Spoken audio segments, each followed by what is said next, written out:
Hi everyone, and welcome to our second probiotic training podcast, hosted by Nicola Ryan, Homecare's Marketing Associate. In the last probiotic podcast, we spoke with Homecare's Commercial Development Manager, Hussein Mahmood. He talked us through the basics of probiotics to help us get some background knowledge on the topic.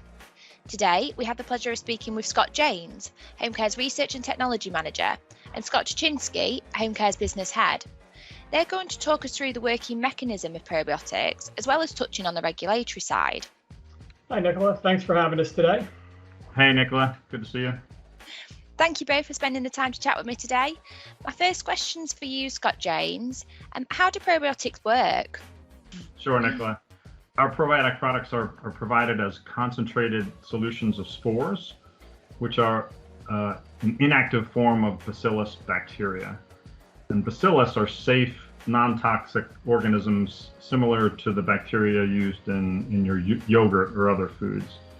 Our customers would then add these concentrated spores to a cleaning or odor neutralizing formulation in combination with other typical cleaning ingredients.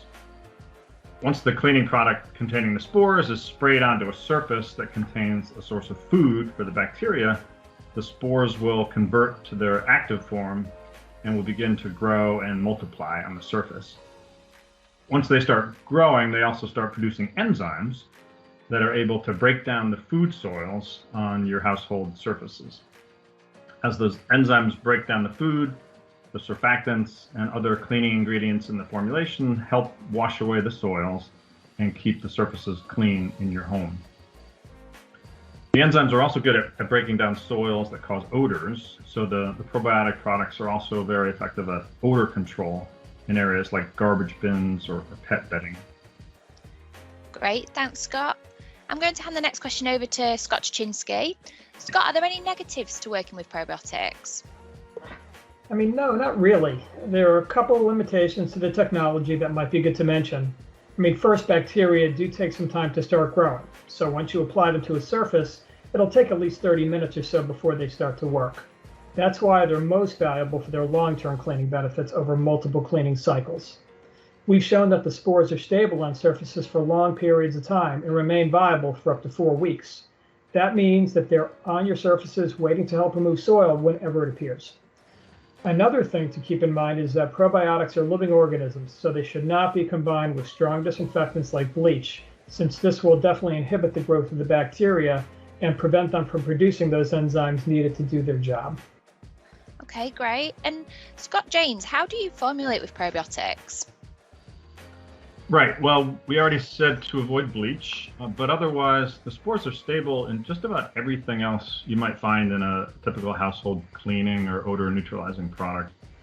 We've shown that the spores are stable in the presence of a range of various surfactants, chelators, pH modifiers, solvents, and fragrances. Probiotic concentrate is usually added at a level of 1 to 2% in the formulated product, which provides plenty of spores to work effectively on the surface. And I should also mention that a preservative is generally required in a formulated aqueous product with the probiotics, and that's true for just about any aqueous cleaner that contains organic components like surfactants. Thanks, Scott.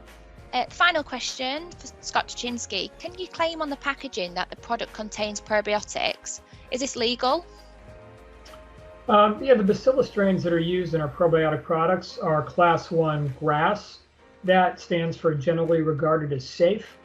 These organisms are non-toxic and therefore they don't require any special labeling in the US or most other markets. The label can state that the product contains living microbes, probiotics, or other similar type language. The label can also state that the probiotics provide enhanced cleaning and odor control.